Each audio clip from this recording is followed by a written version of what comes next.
Hello and welcome to Ninja Prep. This is Kapil Goyal, your educator and mentor for PG physics. तो अगर आप लोग Punjab lecturer cadre exam के लिए प्रिपरेशन कर रहे हैं तो यूट्यूब के ऊपर जो ये सीरीज चल रही है जिसमें मैं आपको अलग अलग एग्जाम्स के पीवाईक्यूज करा रहा हूँ पीजी वाले सब्जेक्ट्स के, तो उसमें ये थर्ड लेक्चर है। ईएमटी के क्वेश्चंस हम कर चुके हैं और उसके अलावा स्टैटिस्टिकल के कर लिए हैं। आज हम कर रहे हैं किसके क्वेश्चन, सॉलिड स्टेट के क्वेश्चन। ये क्वेश्चंस बहुत इंपॉर्टेंट है, इनको ध्यान से देख के जाइएगा। आज का जो लेक्चर है इसमें सॉलिड स्टेट के क्वेश्चन है, काफी लंबे लंबे सॉल्यूशन है इनके, तो सॉल्यूशंस आप इनको ध्यान से पढ़िएगा, इससे आपके कॉन्सेप्ट जो हैं वो क्लियर हो जाएंगे। और इसके अलावा जो भी लोग इस लेक्चर को देख रहे हैं सभी से रिक्वेस्ट रहेगी, प्लीज वीडियो को लाइक जरूर कर दें। चैनल को सब्सक्राइब नहीं किया है तो चैनल को सब्सक्राइब भी जरूर करें। साथ ही साथ पंजाब लेक्चरर कैडर एग्जाम के लिए practice question batch already launch हो चुका है, जिसमें आपको इसी तरह के और भी क्वेश्चंस देखने को मिलेंगे, जिसमें आपको यूजी पीजी के क्वेश्चंस के अलावा 11 12th वाले क्वेश्चंस भी देखने को मिलेंगे। तो अगर आप वो बैच ज्वाइन करना चाहते हैं तो मेरी application Ninja prep app by Kapil sir, उसे आप डाउनलोड करके और वहां से वो बैच ज्वाइन कर सकते हैं। इसके अलावा 15 अगस्त का जो डिस्काउंट है वो भी चल रहा है, अगर आप फुल बैच लेना चाहते हैं तो वो भी आप ज्वाइन कर सकते हैं। मास्टर कैडर का जो बैच है उसके ऊपर भी आपको डिस्काउंट मिलेगा, तो उसके लिए भी आप ज्वाइन कर सकते हैं। और सबसे बड़ी बात, वीडियो को लाइक जरूर करना है और चैनल को सब्सक्राइब जरूर करना है। हाँ जी, देखिए तो क्वेश्चन नंबर फर्स्ट में बोला है, consider a lattice defined by translation vector a1 equals to ai cap, a2 equals to minus a by 2 i cap plus a root 3 upon 2 j cap और a3 equals to a k cap, where a is positive constant, spacing between the set of lattice plane, spacing बतानी है यानी कि d की value बतानी है हमें। तो इसको करेंगे कैसे भाई? इसको करने के लिए सबसे पहले हम जो प्रिमिटिव रेसिप्रोकल लैटिस वेक्टर है b1 उसको हम निकाल लेंगे। तो सबसे पहले हम निकाल लेंगे primitive reciprocal lattice vector, primitive reciprocal lattice vector. और लैटिस वेक्टर जो है b1 हम निकाल रहे हैं, तो b1 को लिखने का तरीका क्या होगा? b1 vector is equals to 2 pi, और b1 निकाल रहे हैं तो यहां पर क्या आएगा? a2 का क्रॉस मल्टीप्लीकेशन a3 से, और फिर यहां पर आएगा वॉल्यूम यानी कि a1 dot a2 cross a3। तो आपको ये a2 क्रॉस a3 निकालना है यहां से, ठीक है। और एक बार आपको a1 dot a2 cross a3 निकालना है। तो सबसे पहले आप a2 क्रॉस a3 निकाल लो। तो a2 क्रॉस a3 निकालोगे तो माइनस a बाई 2 ये आ गया, ये आ गया i कैप, प्लस यहां आ गया a रूट 3 अपॉन 2 ये आ गया j कैप, और इसका क्रॉस प्रोडक्ट कराना है a3 के साथ। a3 कितना है? a3 है a k कैप, a3 जो लिखा हुआ है वो a k कैप लिखा हुआ है, ठीक है, a k कैप। तो भाई कराओ इनका क्रॉस प्रोडक्ट, तो इनका क्रॉस प्रोडक्ट कराओगे तो i k ये बनेगा माइनस j, है ना, और j k बनेगा i। तो हमारे पास यहां पर क्या बन जाएगा? j k तो प्लस i बनेगा, तो ये बनेगा a स्क्वायर रूट 3 अपॉन 2, और इनका तो बन जाएगा i के प्लस, यहां पर ये माइनस है तो i के बनेगा माइनस जे, माइनस माइनस प्लस हो जाएगा, तो ये हो जाएगा a स्क्वायर अपॉन 2 और ये हो जाएगा j, a square upon 2 j। तो ये तो आ गया हमारे पास a2 क्रॉस a3। अब इसका डॉट प्रोडक्ट करा देंगे a1 के साथ तो वॉल्यूम में आ जाएगा। तो इसी तरह से हम निकाल लेंगे a1 dot a2 cross a3। तो a1 जो है उसकी वैल्यू है ai कैप, और डॉट प्रोडक्ट कराना है इसके साथ, तो ये है a स्क्वायर रूट 3 अपॉन 2, और यहां पर है i कैप प्लस ये है a square upon 2 j cap. तो इन दोनों का डॉट प्रोडक्ट कराया तो ये बनेगा a क्यूब और अंडर रूट 3 अपॉन 2। तो ये हमारे पास इन दोनों का डॉट प्रोडक्ट बन गया, है ना। अब हमें क्या निकालना है? b1। तो b1 वेक्टर जो है उसकी वैल्यू जो आ जाएगी वो आ जाएगी 2 पाई, और इन दोनों का जो डॉट प्रोडक्ट क्रॉस प्रोडक्ट हमने किया था तो वो हमने निकाल लिया। तो a स्क्वायर सब में से कॉमन आ रहा है, तो a स्क्वायर बाई 2 कॉमन आ रहा है, तो उसको हम काट देंगे, तो यहां बचेगा हमारे पास root 3 i cap plus j cap. और इसी तरह से ये जो डिनोमिनेटर है इसमें a स्क्वायर a क्यूब आया ना यहाँ पर, और ऊपर से था a स्क्वायर तो यहां बच जाएगा a, और रूट 3 यहाँ क्या बना था? रूट 3 तो रह गया, 1/2 आया, और 1/2 यहाँ पर भी बना, तो 2 से 2 काट दिया हमने, तो यहाँ पर रह जाएगा हमारे पास a रूट 3, है ना। यहाँ पर क्या बच जाएगा? a रूट 3 ये हमारे पास बच जाएगा। अब हमें जो प्लेन दिया हुआ है वो कौन सा दिया हुआ है? 100। तो 100 प्लेन के लिए हम क्या निकाल लेंगे? Reciprocal lattice vector. तो reciprocal lattice vector for plane 100। तो 100 के लिए यानी कि आप निकाल रहे हो जी रेसिप्रोकल लैटिस वेक्टर है जी, तो G100, तो ये क्या लिखा जाएगा, ये लिखा जाएगा H prime B1 plus K prime B2 और प्लस L प्राइम B3। तो H प्राइम की वैल्यू 1, ये B1 हो गया, प्लस यहाँ 0 आ गया, प्लस यहाँ पर 0 आ गया, क्योंकि K और L दोनों क्या दे रखे हैं 0, तो ये वैल्यू जो है वो किसके बराबर हो गई, B1 के बराबर हो गई। अब इसका हम क्या निकाल लेंगे, मैग्नीट्यूड निकाल लेंगे, एक मिनट रुकना भाई। अब हम इसका क्या निकाल लेंगे, मैग्नीट्यूड निकाल लेंगे।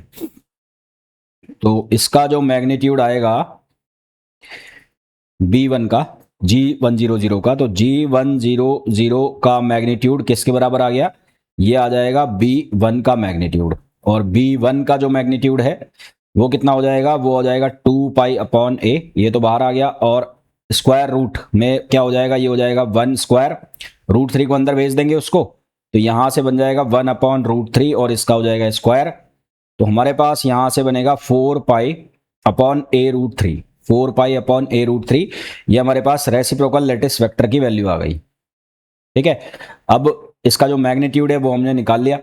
हमें निकालनी है इंटरप्लेनर स्पेसिंग। तो इंटरप्लेनर स्पेसिंग, तो इंटरप्लेनर स्पेसिंग कैसे निकालेंगे, वो निकालेंगे हम D100 प्लेन के लिए। तो ये कैसे हो जाएगा, ये हो जाएगा 2 पाई अपॉन G100। तो G100 ऑलरेडी हमने निकाल लिया है, ये वैल्यू आई 2 पाई अपॉन 4 पाई, और ये आ गया a√3। इसको सिंप्लीफाई करेंगे तो आंसर हमने पास बचेगा √3 अपॉन 2 और ये a। तो हमारे पास जो आंसर है वो कितना आ जाएगा, आंसर आ जाएगा C, है ना। क्या आंसर आ जाएगा, C आंसर आ जाएगा। तो बड़ा क्वेश्चन था, बहुत सारी चीजें इसमें लगी हुई थी। आंसर इसका कितना आ जाएगा, √3a/2। एक बार कर लेना इसको, इससे आपके ये रेसिप्रोकल लैटिस वेक्टर के कॉन्सेप्ट जो हैं वो क्लियर हो जाएंगे। Next, crystals of KCL. Next question जो है उसमें पूछा है crystals of KCL and KBr. Crystals of KCL and KBr, एक मिनट रुकना। KCLs and KBR have the same structure, FCC lattice and a diatomic basis consisting respectively of K plus and Cl minus ions and K plus and Br ions. Yet the Bragg lines with odd Miller indices are absent in KCl.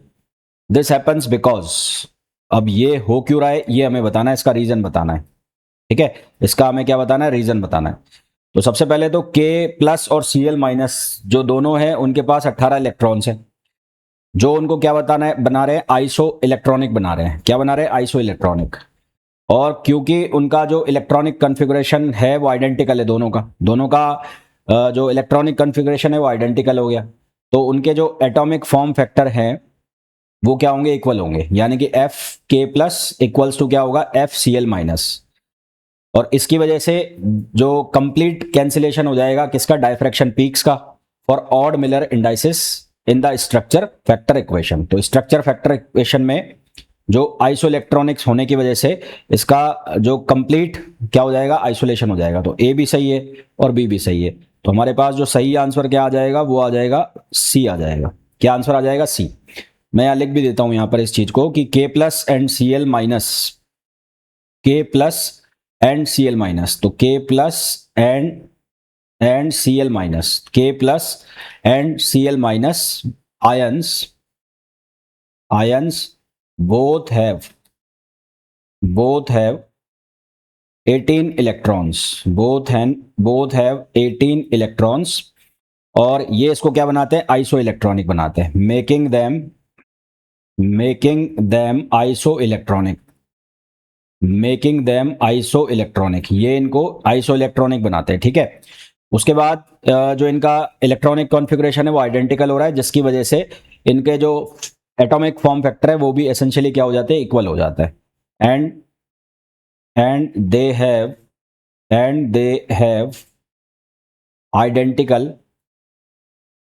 Have identical electronic configuration, they have identical electronic configuration,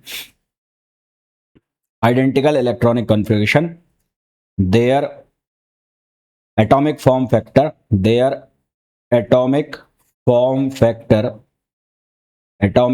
factor are essentially equal, तो इनका जो atomic form factor है वो भी क्या हो जाता है, इक्वल हो जाता है। और इक्वल होकर कितनी वैल्यू बन जाती है, एफ के प्लस की value F C L minus के बराबर हो गई। तो हमारे पास दोनों ही सही आंसर आ गए। नेक्स्ट है the density of single electron orbital. अब इसका तो शॉर्ट ट्रिक है कि हमारे पास जो डेंसिटी ऑफ स्टेट वो प्रोपोर्शनल होता है किसके, एनर्जी की पावर। यहां हो गया D upon S minus one. D का मतलब होता है डायमेंशन, डी का मतलब है डायमेंशन मतलब आप वन डायमेंशन में काम कर रहे हो, टू डायमेंशन में, थ्री डायमेंशन में। एस वन होगी वैल्यू यदि मासलेस पार्टिकल है यानी कि photon for massless particle,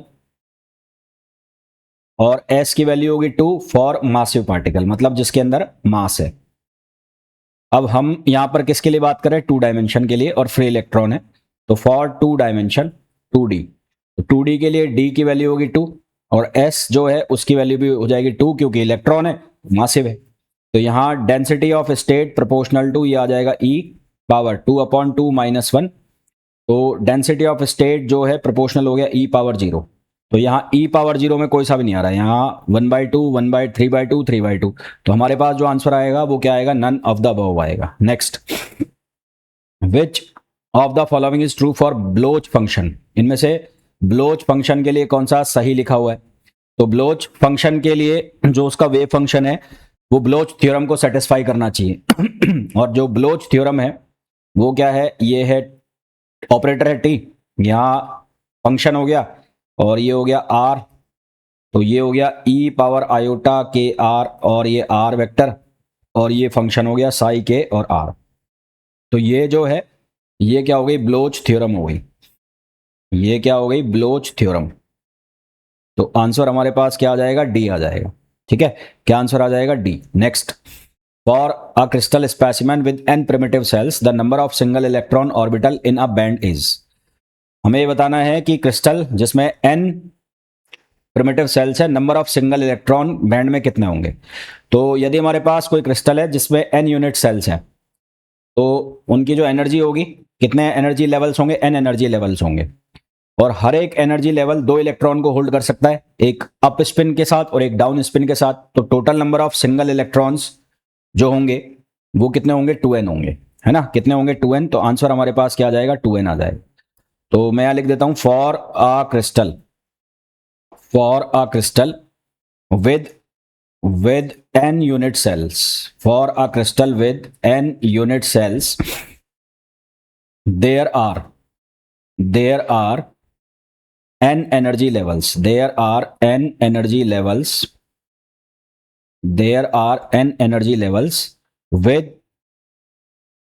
within a hand since each energy level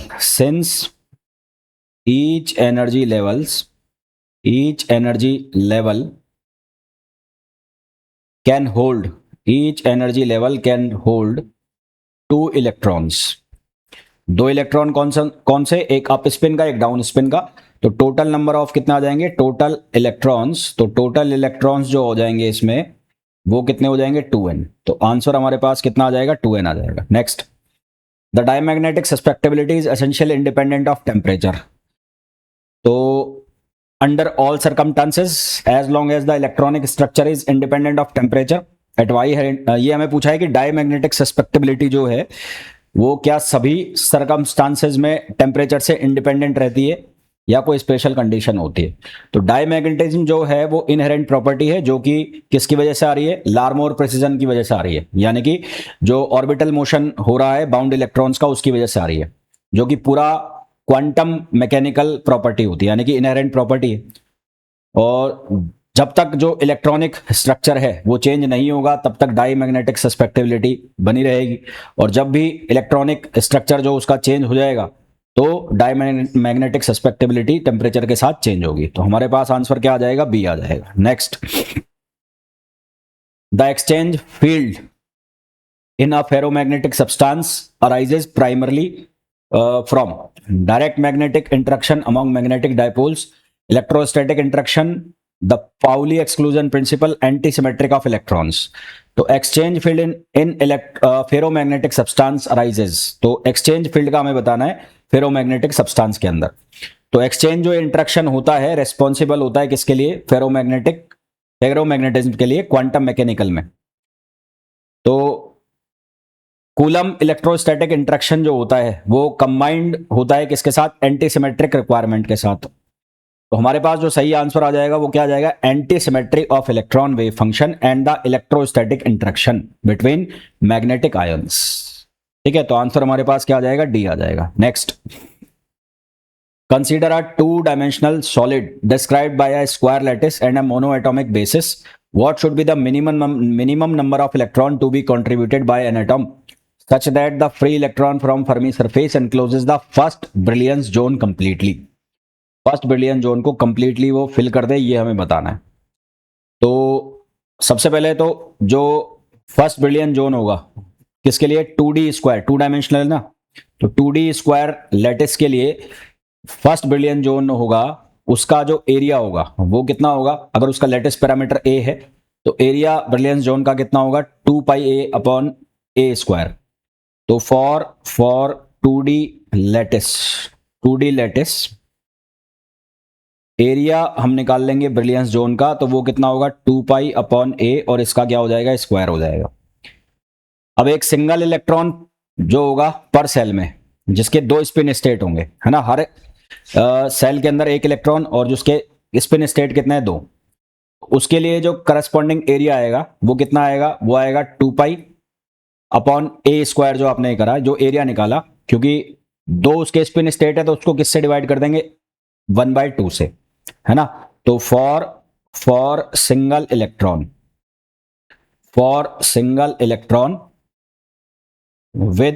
with two spin state, उसकी 2 स्पिन स्टेट है, तो उसका जो करस्पॉन्डिंग एरिया है, तो करस्पॉन्डिंग एरिया इन के स्पेस, तो इसका जो के स्पेस में एरिया होगा वो कितना होगा? इसका आधा हो जाएगा, तो हाफ ए बी जेड, यानी कि जो ब्रिलियंस जोन है उसका आपने क्या कर दिया? हाफ कर दिया। ठीक है, तो 1 इलेक्ट्रॉन पर एटम जो फिल करेगा वो हाफ एरिया को फिल कर देगा। और जो फर्मी सरफेस होती है उसकी जो रेडियस होती है वो होती है KF। फर्मी सरफेस की जो यहां बात चल रही है किसकी? फर्मी सरफेस की। और फर्मी सरफेस की जो रेडियस है सर्किल की, उसको हम लिखते हैं KF से। तो उसको हमको कंप्लीटली एनक्लोज करना है द स्क्वायर को। तो फर्मी सरफेस जो सर्किल बनाएगी उसको स्क्वायर को, फर्स्ट ब्रिलियन जोन को कंप्लीटली एनक्लोज करना है। और कंप्लीटली एनक्लोज करना है, जो हमारे पास स्क्वायर बन रहा है उसकी बाउंड्री जो होती है, उसके जो कोऑर्डिनेट्स होते हैं वो +-π/a x में और +-π/a y में होते हैं, है ना। तो जो फर्मी सरफेस है वो कॉर्नर तक जानी चाहिए। कहां तक जानी चाहिए? कॉर्नर तक। तो हमारे पास जो स्क्वायर बन रहा है वो इस तरह का स्क्वायर होता है, यूं, ये हमारे पास स्क्वायर बन रहा होता है। तो यहां से यहां ये हो गया -π/a और ये हो गया +π/a। इसी तरह से यहां ये हो गया -π/a और यहां हो गया ये +π/a। तो हमारे पास जो फर्मी सरफेस बनेगी, यानी कि जो सर्किल बनाएंगे, वो सर्किल इनको कवर करना चाहिए, क्योंकि कंप्लीटली एनक्लोज करना है। तो फर्मी सरफेस की जो रेडियस है KF, वो क्या होनी चाहिए? वो ज्यादा होनी चाहिए। कैसे? जैसे यहां से आप निकालोगे ये, तो ये हो गया। तो ये वैल्यू जो हमारे पास आनी चाहिए, ये आनी चाहिए √π/a का होल स्क्वायर और +π/a का होल स्क्वायर। तो यहां से बनेगा π√2/a। तो KF की वैल्यू जो है वो इससे ज्यादा होनी चाहिए, π√2/a। भाई यहां से निकाल लो ना सीधा। ये जो साइड है ये हमारे पास कोऑर्डिनेट्स आ गए, तो यहां से ये कोऑर्डिनेट्स आ गए, तो KF की जो वैल्यू है वो π/a, मतलब x में, और π/a y में। ये रेडियस हो गई, ये रेडियस हो गई, और ये कोऑर्डिनेट दे रखा है x में और ये कोऑर्डिनेट दे रखा है y में। तो यहां से फर्मी रेडियस क्या होनी चाहिए? ज्यादा होनी चाहिए इससे। तो ये जो सर्किल बना है इसका हम एरिया निकाल लेंगे। तो सर्किल का जो एरिया है AF, वो किसके बराबर हो जाएगा? πKF स्क्वायर के।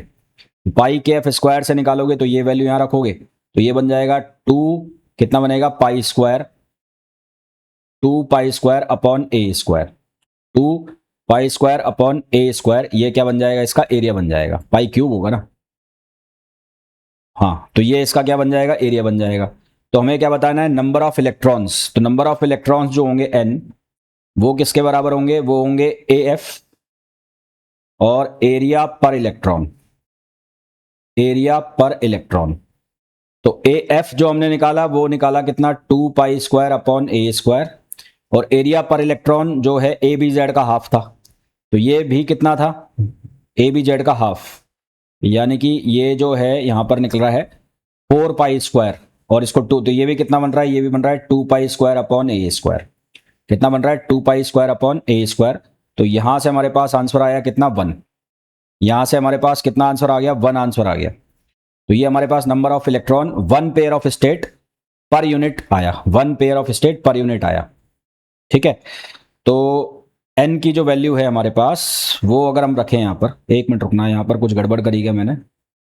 ये KF स्क्वायर जब हम निकालेंगे तो यहाँ से कितना आएगा, ये पाई है ना, तो पाई बाहर आ गया, ये पाई क्यूब करो भाई इसको, ये पाई है तो ये पाई क्यूब होगा, पाई क्यूब, और ये भी पाई क्यूब हो जाएगा यहाँ पर। और ये इसका जब स्क्वायर करेंगे हम ब्रिलियंस जोन वाले का, तो यहाँ पर एक मिनट रुकना, ये काम नहीं कर रहा है, एक मिनट रुको यार। हाँ, तो यहाँ पर ये कितना बन रहा है, ये बनेगा 1/2, और ये बनेगा 4 pi square upon A square. हाँ जी, तो ये यहाँ से ये 2 कैंसिल हो गया, तो ये पाई बचा है, यहाँ बच जाएगा हमारे पास पाई। क्या आंसर आ जाएगा, पाई आ जाएगा। और पाई का मतलब हो गया लमसम कितना, 3.14, और 3.4 को आप लमसम में 4 लिख सकते हो, तो आंसर आपके पास कितना आ जाएगा, 4 आ जाएगा।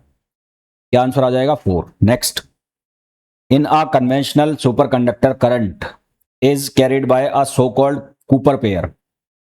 Cooper pair consist of, Cooper pair के अंदर क्या होता है, ये आपसे पूछा है, बहुत बेसिक सा क्वेश्चन है। तो कूपर पेयर के अंदर क्या होता है, 2 वीकली बाउंड इलेक्ट्रॉन्स होते हैं जो इनकी एंटी पैरेलल स्पिन होती है और ऑपोजिट मोमेंटा होता है ना। तो कूपर पेयर के अंदर होता है 2 weekly bound electrons having anti parallel spin and opposite momenta. Next, for a free electron gas at a non zero temperature the probability of finding an electron in the states. ये states हमें दे रखी है, इन states में हमें probability निकालनी है electron को find out करने की। तो सबसे पहले जो फर्मी डायरेक्ट फंक्शन होता है प्रोबेबिलिटी का, तो फर्मी डायरेक्ट फंक्शन होता है FE equals to 1 upon E power, ये हो गया E माइनस, यहां से हो गया एप्सिलॉन F और अपॉन KBT और +1। ये फर्मी डायरेक्ट फंक्शन है ना, ये कौन सा है, फर्मी डायरेक्ट FD स्टैटिस्टिक्स की बात हो रही है यहां पर, FD स्टैटिस्टिक्स। तो पहले हम कहां से कहां, F प्लस E पर इवेल्युएट करेंगे। तो व्हेन E इक्वल्स टू, जो E है उसकी वैल्यू है एप्सिलॉन F प्लस E। तो E की value epsilon F plus E जब रखेंगे, तो यहाँ एप्सिलॉन F से एप्सिलॉन F कट जाएगा, तो हमारे पास बचेगा FE, ये वैल्यू बचेगी 1 अपॉन, ये आएगा E power epsilon upon KBT और +1। ये पहला केस हो गया। दोबारा जब निकाल लेंगे, अब व्हेन E इक्वल्स टू, ये कितना हो गया, EF माइनस E, ये रख रहे हैं। जब ये रखेंगे तो हमारे पास FE जो है उसकी वैल्यू बनेगी 1 अपॉन, यहां पर हो जाएगा E power minus epsilon F upon KBT और +1। ये हमारे पास बन गया, जिसको हम सिंप्लीफाई करके क्या लिख सकते हैं, सिंप्लीफाई करके हम इसको लिख सकते हैं E power epsilon upon KBT plus, यहां पर हो जाएगा E power epsilon upon KBT और +1। ये बन गया, तो इसको आप लिख सकते हो FE। तो ये हमारे पास ये बना FE, ये पॉजिटिव वाला था, तो इसको हम कैसे लिख सकते हैं, इसको ये एक मिनट यहां पर चेंज कर लेता हूं मैं, इसको आप ऐसे लिख दो FEF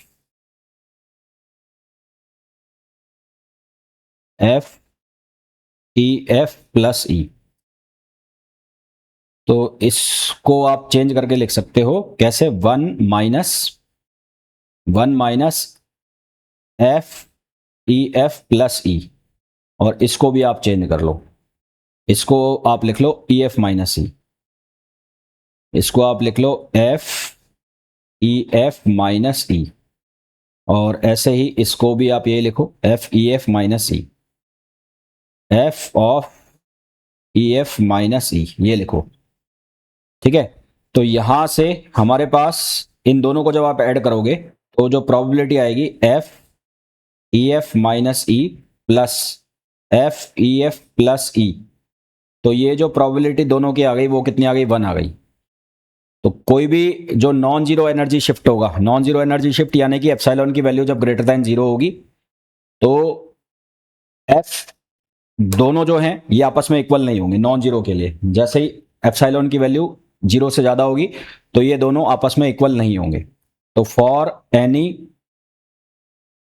any non zero energy shift, non zero energy shift, non zero energy shift का मतलब है कि ये वैल्यू जीरो से ज़्यादा है, तो ये दोनों जो प्रोबेबिलिटी डिस्ट्रीब्यूशन है ये आपस में इक्वल नहीं होंगे, क्योंकि ये एक के बराबर है और ई की वैल्यू जीरो से ज़्यादा हो गई तो ये वैसे इक्वल नहीं होने, तो ये दोनों एक दूसरे के इक्वल नहीं होंगे।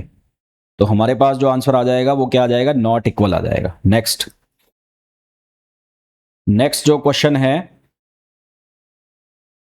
उसमें हमें पूछा गया है a plane in a FCC lattice, consider the planes with Miller indices 100 and 001 as referred to the conventional cubic cell. The indices of these planes when referred to the primitive axis. इनके indices बताने और इनके primitive access हमें दिए हैं। तो conventional Miller indices HKL के साथ रेसिप्रोकल लैटिस वेक्टर हम निकाल लेते हैं। तो हम क्या निकाल लें, रेसिप्रोकल लैटिस वेक्टर G, तो वो HA1 प्लस KA2 और प्लस LA3।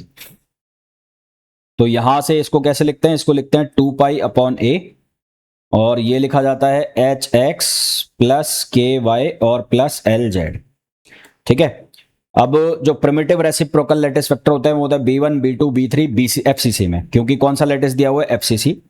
तो for FCC primitive lattice vector, primitive lattice vector FCC के लिए, तो FCC के लिए B1 की वैल्यू कितनी होती है, 2 पाई अपॉन A, और ये बनता है X plus Y minus Z.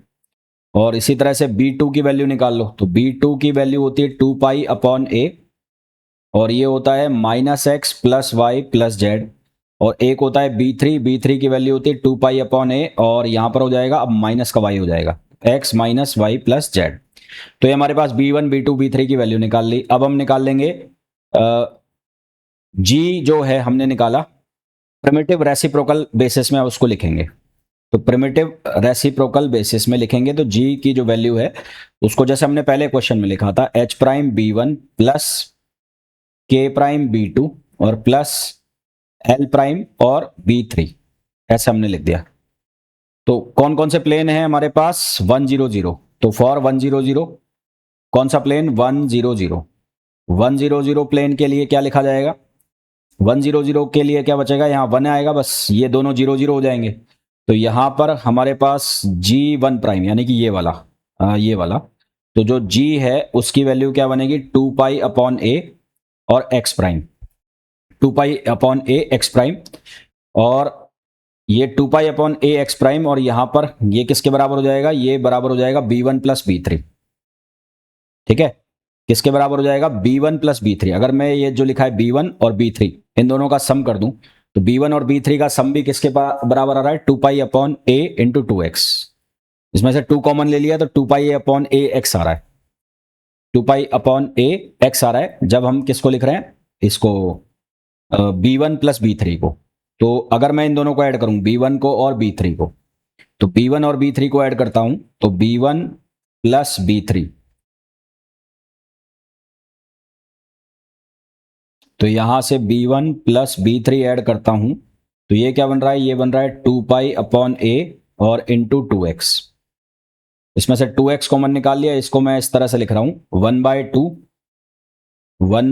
B1, 1/2 B1 मतलब डिवाइड कर दिया ना, यहां से 2 से डिवाइड कर दिया, प्लस 1/2 B2 को मैं लिख रहा हूं 0, तो 0 B2, 0b2, तो इसको मैं लिख रहा हूं 0b2 और प्लस 1/2b3 और ये बराबर आ गया 2πa/x कैप, यानी कि ये वाली वैल्यू, जी वाली वैल्यू 2πa/x कैप। तो यहां से जो 001 है 100, तो 100 जो है यहां से क्या बना हमारे पास, तो यहां से हमारे पास जो वैल्यू बनी ये वाली वैल्यू, तो फ्रैक्शन जब इसका हम क्लियर करेंगे, तो फ्रैक्शन क्लियर करेंगे तो 2 से क्रॉस मल्टीप्लाई करेंगे तो एक वैल्यू बनेगी 1 HKL, तो ये बनेगा 1, ये बनेगा 0 और ये बनेगा 1, 101 एक आंसर आएगा हमारे पास। तो फ्रैक्शन क्लियर करेंगे तो H prime K prime L prime, तो ये आएगा 101, कितना आएगा 101, तो एक आंसर आ गया। तो यानी कि ये B और D कैंसिल हो गए। इसी तरह से हम दूसरे उसके लिए निकाल लेंगे, जो दूसरा हमें प्लेन दिया है सेम ही तरीका होगा, तो उसके लिए आएगा हमारे पास 011, तो आंसर हमारे पास क्या आ जाएगा, ए आ जाएगा। क्या आंसर आ जाएगा, ए आंसर आ जाएगा। ठीक है, तो फुली जितने भी क्वेश्चंस मैंने आपको कराए हैं वो बहुत अच्छे से समझ आ गए होंगे। मिलते हैं नेक्स्ट वीडियो में, till then thank you, bye bye.